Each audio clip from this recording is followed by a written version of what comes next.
रात का वक्त था। लगभग रात के 11 बज रहे थे। चूंकि वो एक गांव था, इसीलिए पूरा गांव नींद के आगोश में था।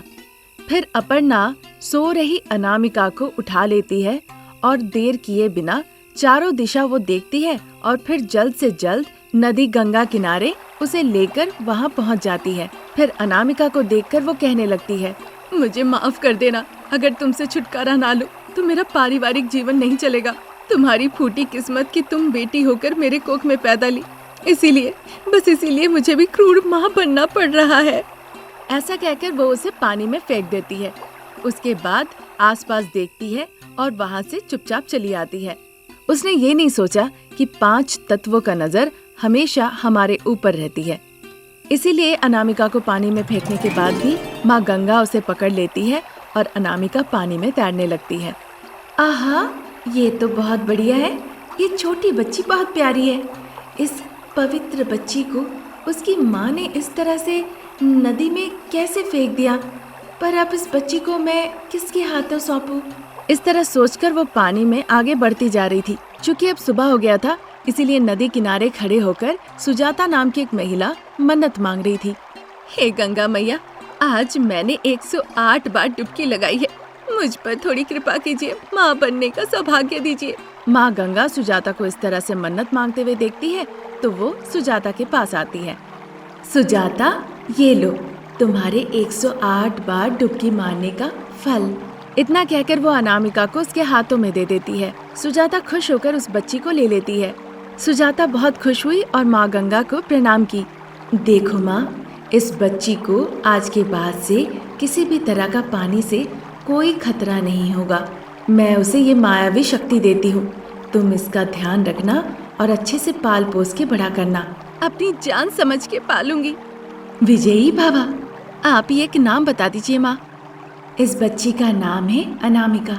अनामिका नाम से बुलाओ। इतना कहकर माँ गंगा अंतर ध्यान हो जाती है। सुजाता उस छोटी सी बच्ची को बहुत खुशी खुशी अपने साथ घर ले आती है। इसी तरह दिन गुजर रहे थे। अब देखते देखते अनामिका 6 साल की हो चुकी है। एक दिन सुजाता कपड़े धोने के लिए नदी किनारे जाती है और उसकी एक साड़ी पानी में बह जाती है। अरे मेरी साड़ी! इस तरह सुजाता परेशान हो रही थी। वहीं अनामिका जो नदी किनारे बैठी हुई थी, वो सुजाता को परेशान देखकर वो नदी के अंदर चली जाती है और बहता हुआ साड़ी को ले आती है। तभी सुजाता को माँ गंगा का दिया हुआ आशीर्वाद के बारे में याद आता है। सारे कपड़े धुल जाने के बाद वो अनामिका को लेकर फिर घर लौट आती है। दिन इसी तरह गुजरने लगते हैं। अनामिका अब बड़ी हो जाती है। उसकी शादी के लिए सुजाता अब एक अच्छा रिश्ता ढूंढ रही होती है। तभी पड़ोस के गांव में रहने वाले शारदा प्रसाद अपने 30 साल के बेटे का रिश्ता लेकर उनके यहाँ आते हैं। अनामिका भी तैयार होकर शर्माते हुए आके बैठती है। रमेश को अनामिका बहुत अच्छी लगती है। माँ, पिताजी, मुझे ये लड़की पसंद है। आप लोग एक अच्छा दिन देखिए। अभी दिन क्यों देखना बेटा, पहले बात तो कर ले। ये सुनते ही राघव और सुजाता, जिन्होंने अनामिका को पाल पोस के बड़ा किया था, वो बहुत घबरा जाते हैं। अरे भाई साहब, आप लोग घबराइए नहीं। मैं दहेज की बात नहीं करूंगी। मैं तो बस गाय देवी के बारे में बात करूंगी और उसका एक छोटा बछड़ा है उसके बारे में। गौ माता मतलब गाय है ना? हाँ समझे जी, पर हम उसे गाय नहीं कह सकते हैं, गाय देवी ही कहते हैं। हम उसे अपनी बेटी की तरह मानते हैं। उम्मीद करते हैं कि हमारी बहू उसका ख्याल रखेगी। प्रसाद की बातें सुन के अनामिका बहुत खुश होती है। फिर उस बीच में वो कहने लगती है, माँ जी, पिताजी, आप लोग बिल्कुल चिंता मत कीजिए और डरिए भी नहीं। मुझे गौ माता बहुत पसंद है। मुझे दुख होता है कि हमारे पास गौ माता नहीं है। पड़ोसियों के घर में है, इसीलिए सुबह से मैं उन्हीं के साथ अक्सर रहती हूँ। उसकी बातें सुन के सभी लोग बहुत खुश होते हैं। फिर एक अच्छा दिन देखकर, मुहूर्त देखकर बड़े ही धूमधाम से रमेश और अनामिका की शादी करा दी जाती है। फिर आंखों में खुशी की आंसू लेकर अनामिका को उसके ससुराल में विदा कर दिया जाता है। अनामिका अपनी सासू माँ शारदा की हर बात को मानती थी और आज्ञाकारी की तरह उनके हर बात का पालन करती थी और साथ ही साथ गाय बछड़ों के साथ सुखी परिवार जी रही थी। अनामिका, गौ माता को जरा पानी पिला दो, मैं खेत में जाके उनके लिए घास ले आती हूँ।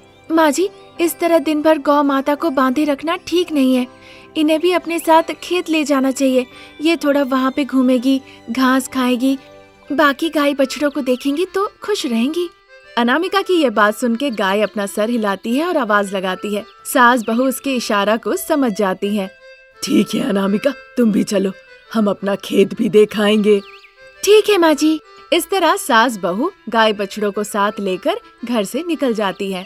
मट्टी के रास्ते होकर चलते चलते बातें करते करते खेत पहुँचती है। फिर वहाँ जाके गाय अपने बछड़े के साथ हरी हरी घास खाने लगती है। शारदा अपने खेत के बोर पंप के पास खड़ी होकर खेत को देख रही होती है। वही यादव के शेड में एक घमंडी भैंस था। वो शारदा को देखता है, फिर जोर जोर से चिल्लाते हुए रस्सी तोड़कर जिधर शारदा खड़ी थी उधर भाग के आने लगता है। गाय जहाँ खड़ी होकर घास खा रही थी, वो वहीं से देखती है कि एक भैंस शारदा की तरफ भागते हुए आ रहा है। गाय को मामला समझ में आ जाती है। जल्दी से वो गाय आकर भैंस के सामने खड़ी हो जाती है। भैंस आके उसे मारता है। गाय खुद को संभाल नहीं पाती है और बहते हुए पानी में वो जाकर नदी में बह जाती है। देखकर शारदा बहुत परेशान हो जाती है। अरे कोई है, मेरी गाय को बचा लो, वो नदी में बह रही है, किसी को तैरना आता तो मेरी गाय को बचा लो। इस तरह जोर जोर से शारदा चिल्लाती है। अनामिका नदी किनारे बैठ के घास काट रही थी, उसे शारदा की आवाज सुनाई देती है। वो तुरंत नदी में कूद जाती है। फिर वो पानी के ऊपर खड़ी हो जाती है और चलते हुए गाय के पास पहुंच जाती है। गाय बहते हुए जा रही थी। अगर थोड़ी देर और हो जाती तो गाय बह जाती। चूँकि अनामिका पहले ही गाय के पास पहुंच गई थी, घाटी में गिरने से पहले वो गाय को पकड़ ली। फिर वो पानी में चलते हुए गाय को साथ लेके शारदा के पास लौट आती है। शारदा गाय को देखकर उसे चूमने लगती है और उसके बाद, ये क्या बहू, तुम पानी में कैसे चल रही थी? क्योंकि मुझे पानी से संकट था, इसीलिए जब मैं छोटी थी गंगा देवी ने मुझे आशीर्वाद दिया, इसीलिए मैं पानी में चल सकती हूँ, माँ ऐसा कहती है। यानी कि मेरी बहू कोई साधारण बहू नहीं है, वो एक मायावी बहू है जो कि पानी में चल सकती है। फिर खुशी खुशी सास बहू गाय बछड़े को साथ लेकर अपने घर लौट जाती है। आज यहीं तक, नई कहानी लेकर जल्द हाजिर होंगी। नमस्कार। जैसे जैसे टमाटर की दरें बढ़ रही थी, सुभद्रा देवी जिन्होंने टमाटर की फसल लगाई थी, उन्होंने सागर नाम के एक व्यक्ति को फसल की निगरानी के लिए नियुक्त किया। सिर्फ उसे ही नहीं, 2 कुत्तों को भी उसने पाल रखा था और उन्हें चिकन खिलाती थी और खेत के पास ही बांध के रखती थी। इन सभी तथ्यों को जानने के बाद ग्रामीण वहां जाने की हिम्मत भी नहीं करते थे। खेत के आसपास भी वो मंडराते नहीं थे। सागर, इस बार टमाटर के फसल अच्छे हुए हैं। सिर्फ इतना ही नहीं, बाजार में भी इसके बहुत भाव है, ध्यान रखना। एक भी टमाटर का फसल इधर से उधर हुआ तो मैं तुम्हारी जान ले लूंगी। नहीं होने दूंगा मैडम, उसी के साथ 2 मांसाहारी कुत्तों को भी संभालने के लिए दिया है, मैं सब कुछ कर लूंगा। अगर बारिश नहीं होती है तो 1-2 दिनों में ही टमाटर का फसल काट के बाजार भेज देंगे। ठीक है मैडम, आप निश्चिंत रहिए, एक भी टमाटर मैं इधर से उधर नहीं होने दूंगा। इस तरह कहने पे सुभद्रा देवी खुशी खुशी वहाँ से अपनी गाड़ी में जाके बैठती है। सागर दोनों कुत्तों को साथ लेकर टमाटर की खेती में घूम घूम के नजर रखने लगा। अगले दिन दोपहर के वक्त अचानक से थोड़ी थोड़ी बारिश शुरू होती है। तभी सास बहू शारदा और अनामिका, जो कि पास के ही गांव के थे, वो छतरी लेके एक पेड़ के नीचे खड़ी होकर चारों तरफ देख रही होती है। क्या बहू, तुम्हें आसपास कोई नजर आ रहा है क्या?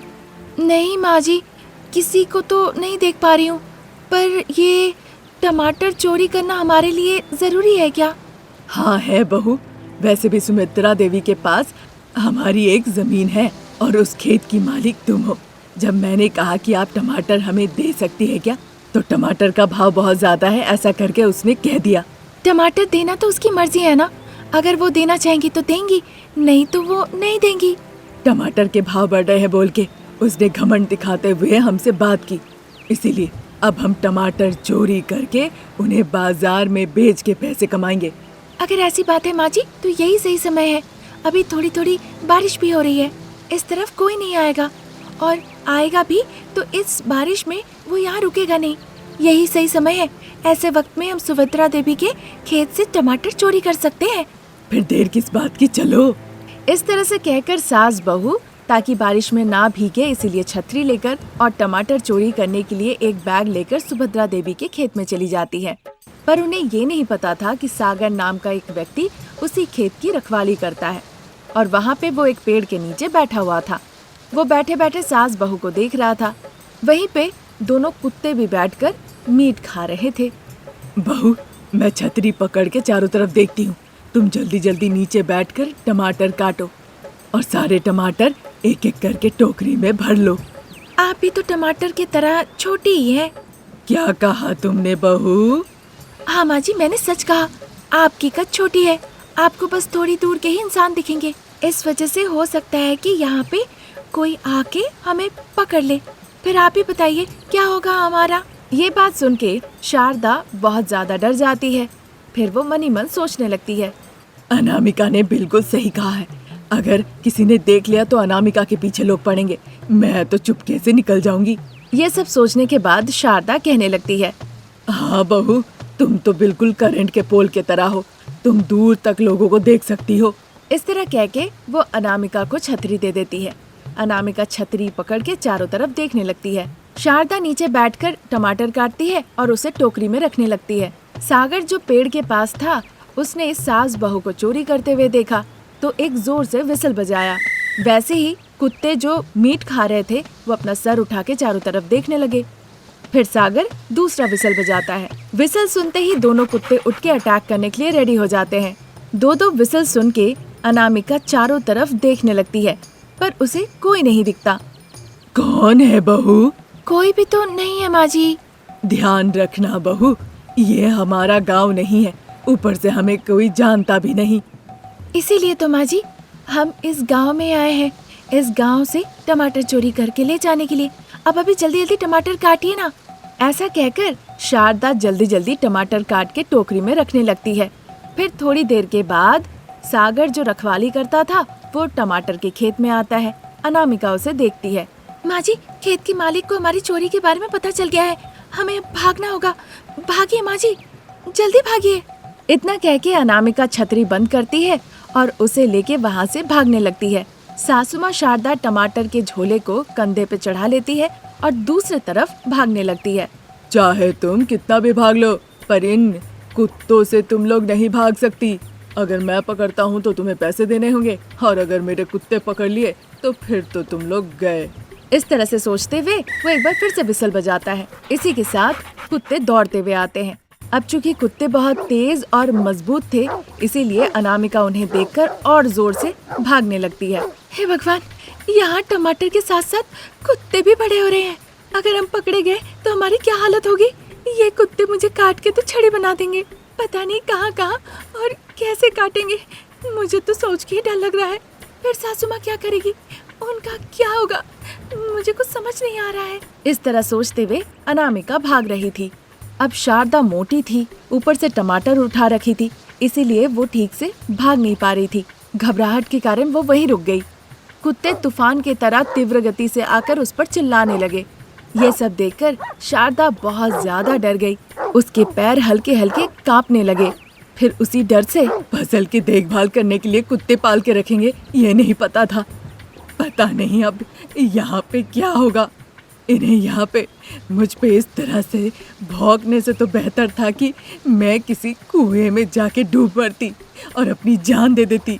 इस तरह सोचकर शारदा बहुत ज्यादा डर रही थी। तभी कुत्ते कूदने ही वाले होते हैं कि शारदा अपनी आंखें बंद कर लेती है। अनामिका बहुत ही चालाकी से अपने हाथों में मुर्गियाँ पकड़ के उनके सामने कूद जाती है। मुर्गियाँ चिल्लाने लगती है, कुत्ते मुर्गियाँ देखने लगते हैं। शारदा आंखें खोलकर देखती है कि बहू हाथों में मुर्गियाँ पकड़ी हुई है। ये देखकर वो लंबी सांस लेती है। मुर्गियाँ लाके तुमने बहुत अच्छा काम किया बहू। चलो अब हमें यहाँ से निकलना होगा। सासू माँ, आप डरिए मत। उधर देखिए तो बिना पानी वाला कुआं है क्या? मैं वहाँ पे क्या कूद जाऊँ बहू? अरे नहीं माँ जी, बस आप देखिए। इतना कहकर अनामिका उन मुर्गियों को कुएं में फेंक देती है। फिर वो कुत्ते मुर्गियाँ पकड़ने के लिए सीधा उस कुएं में कूद जाते हैं। तब जाके सास बहू एक लंबी सांस लेते हैं। उधर जब तक सागर आके यहाँ पहुँचता है, तब तक सास बहू टमाटर चोरी करके वहाँ से भाग निकलती है। आज यहीं तक। नई कहानी लेकर फिर हाजिर होंगी। नमस्कार।